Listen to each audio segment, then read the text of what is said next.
Natasa, being passionate about teaching as well as learning, took a big step and traveled to Africa to teach young children. And today is here with us to unravel this wonderful and unique experience. Please enjoy it.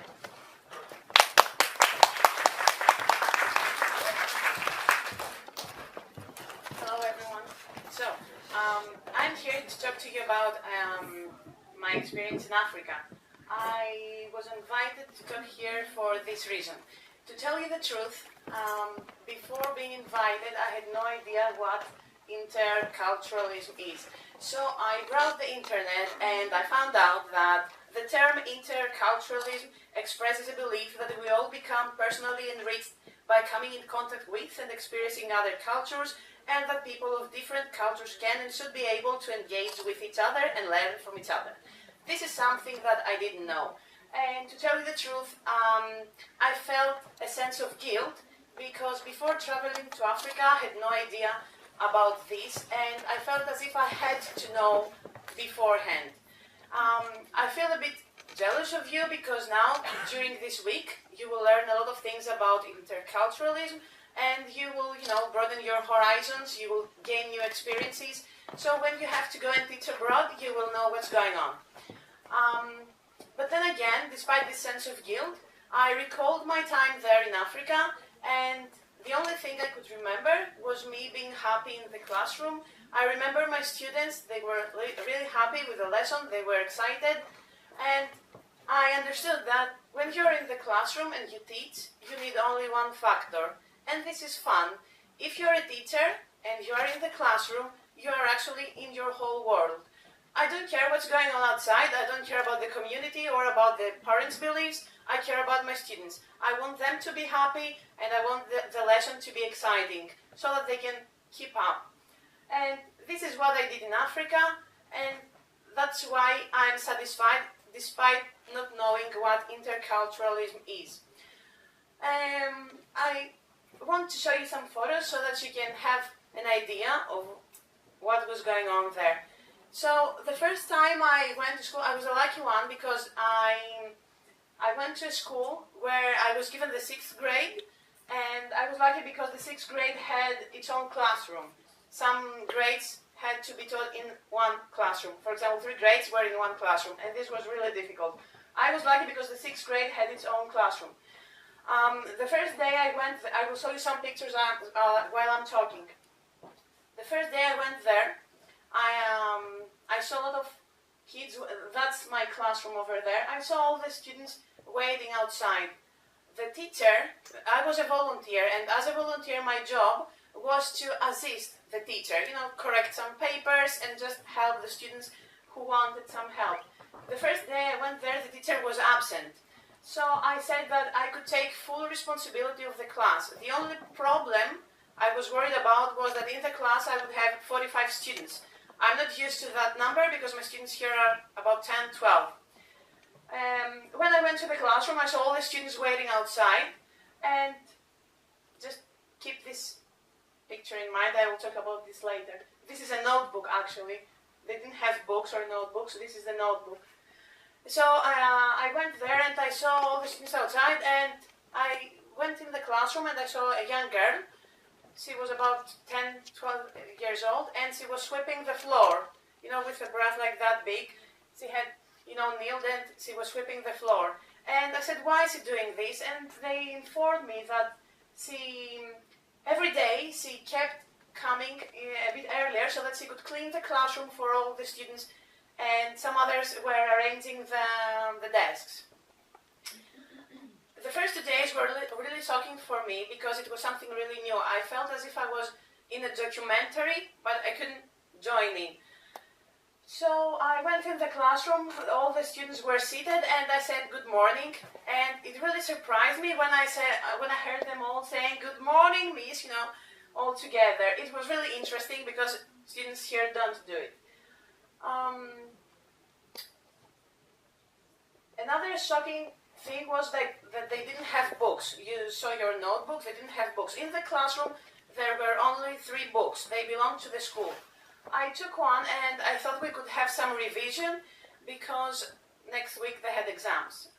While I was flicking through the book, I saw a lesson about advertisement.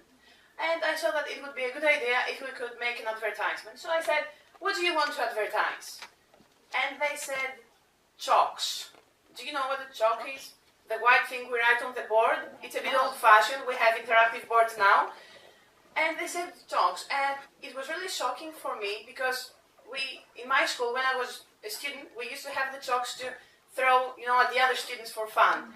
And they wanted to advertise chalks. And some other students said books and pens and pencils. And every time they said something, I could hear my students in Greece saying iPhones and Xboxes and Nintendo and things like this. So I could make a comparison. And this is the girl that was sweeping the floor. It was really interesting. Anyway, we decided to advertise the school. So I made a poster on the board. It wasn't the board, it was actually the wall, and it was painted black.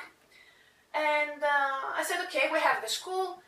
What can we say to attract customers? And they said, we could say that it has water. Or another student said, we have books, we have teachers. These were their answers. Books, teachers, chalks, things that were really valuable for them. They didn't have books, the teacher was absent, so they were looking for things like these.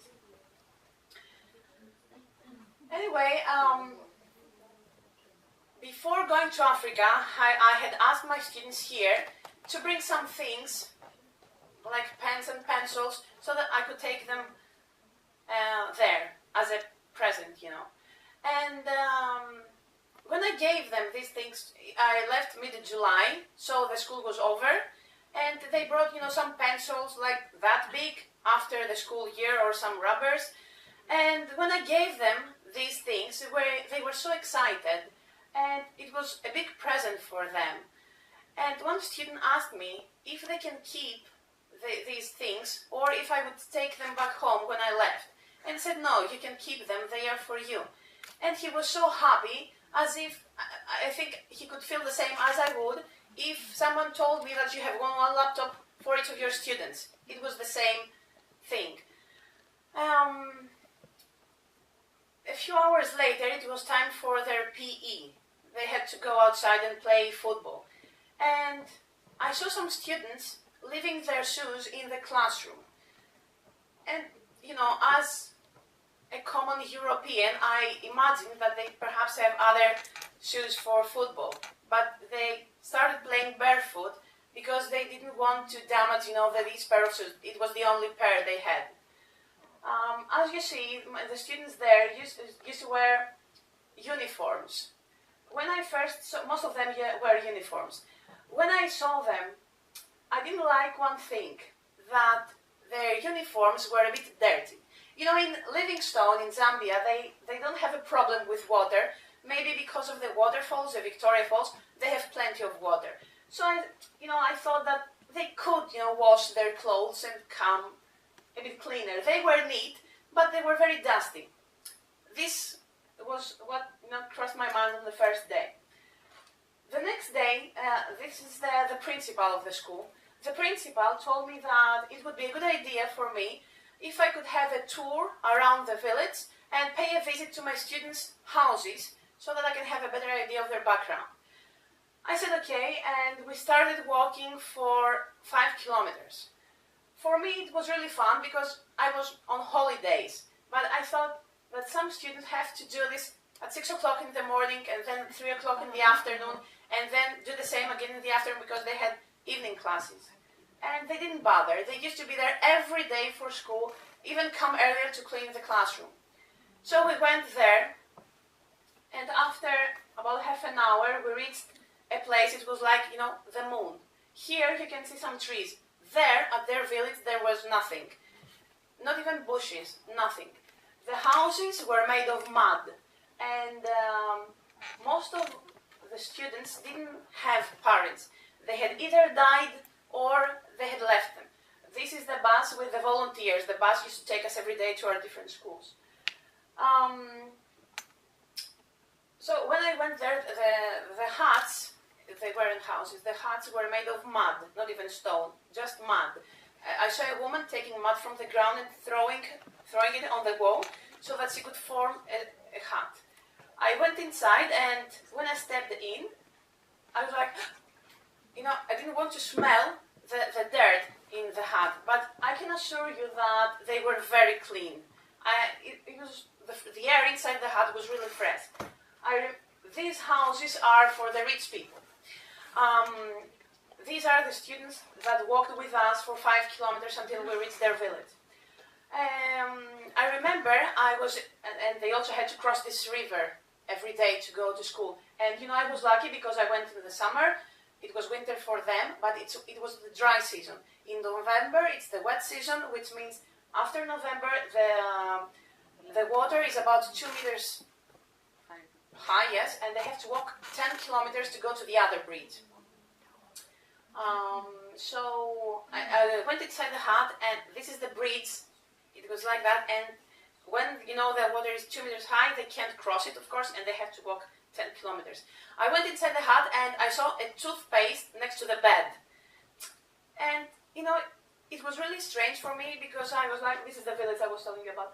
I was like, in this situation, do you bother about your teeth? I don't know, but I think I wouldn't. I think I would have other things to trouble me apart from my teeth. And these are the huts, the places where they used to live. And this is the woman, you know, she was building the house.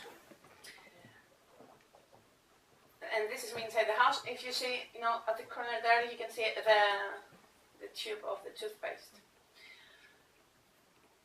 While I was teaching there, you know, sometimes I feel stupid, pardon me, if I say that I went there to teach, because the things that these people taught me were much more than the things I taught them. When you are abroad, even if you go to teach, you are taught more things that are really valuable. So, I think that since you are here and you are interested in interculturalism, I think you are lucky because during this week you will learn a lot of things about, you know, about the idea of interculturalism. I didn't have the chance to learn about these things, but don't be afraid to do it. If you want to go abroad and teach, do it. It's an experience that you will have once in a lifetime. You will learn so many things. I remember one 30-year-old boy in Zambia. He didn't manage to finish school, and he told me that he wants to save some money and go back and finish school. And I said, why? And he said, because I want to be someone. I told him, Alfred, you are someone. And he said, yes, but I want to be someone important. And this was really shocking for me because I know that none of my students would say such thing. And I don't know if I have to blame my students, the community, or either myself, because they don't know the true value of learning and teaching. And so don't be afraid to go and teach abroad, because you will be speechless by the things you see, but when you go back home, you will be a storyteller. If you want more information, you can find me on Facebook. This is a link with more things about my experience in Africa. And there is also a video on YouTube, and you can see more things about it. Do I have time for it? No. Okay. You can, this is if you just write Livingstone, Zambia, you will find the video. Okay, thank you very much.